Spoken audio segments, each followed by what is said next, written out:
In an outcome-based sales model, does that tell us that verticalization of sales teams is inevitable?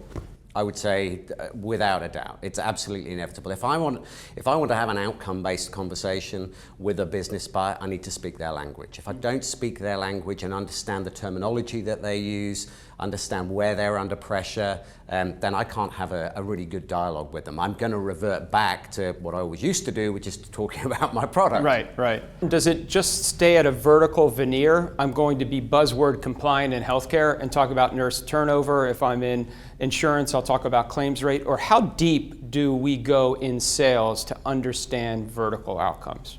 It depends on obviously the industry that you're in and what it is ultimately you're selling, but I think at an account manager level, they can remain relatively thin. I think it's dangerous for a generalist seller to turn up and say, I'm an expert in your industry, but I have to be able to talk the language. I have to be able to relay to the buyer, give them confidence that I'm credible, I understand what I'm talking about, and I know how to converse with you.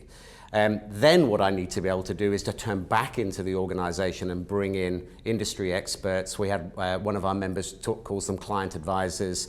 They're enterprise architects who have deep industry expertise that they can bring in. Once they've qualified, once they've built the credibility and the customer said, cool, okay, you've hooked me enough to say I want to find out more.